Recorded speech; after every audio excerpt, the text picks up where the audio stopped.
رب البرية مع تحقيق العبودية لرب البرية ومراعاة المصالح الشرعية.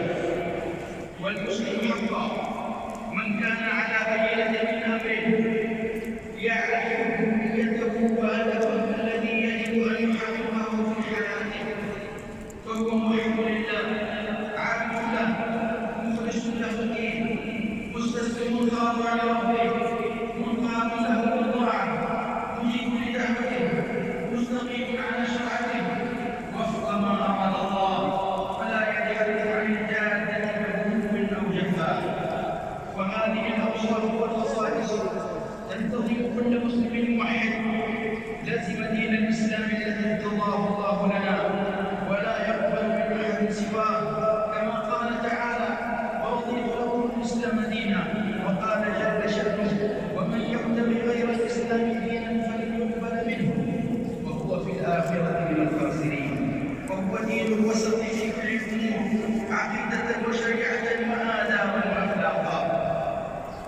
أما عن هدف المسلم في الحياة فقد بينه الله جل في علاه بقوله: وما خلقت الجن والإنس إلا ليعبدون. فينحصر الهدف الذي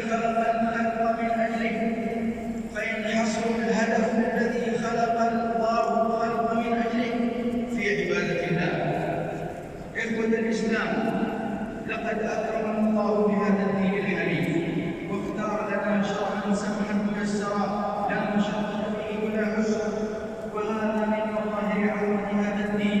قال تعالى: ما جعل عليكم في الدين من حرج فما أمر الله سبحانه وأنزل إلا لما هو سهل على النفوس لا يخلفها ولا يشق عليها. ثم إذا عرض الله الأسباب الموجبة للتخفيف حقق ما أمر به إما بإسقاطه أو بإسقاط بعضه. وقد أكد صلى الله عليه وسلم على سماحة هذا الدين ويسره بقوله: أحب الأديان إلى الله تعالى الحنيفية السمحة.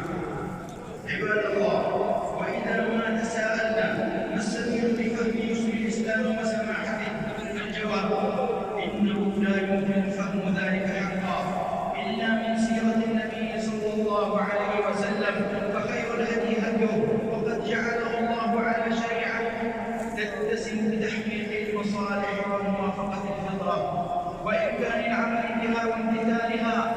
فقد جاء في حديث الثلاثة الذين سألوا عن عبادة النبي صلى الله عليه وسلم فلما أخبروا كأنهم تقالوها فقالوا: أين نحن من النبي صلى الله عليه وسلم؟ قد غفر الله له ما تقدم من ذنبه وما تأخر.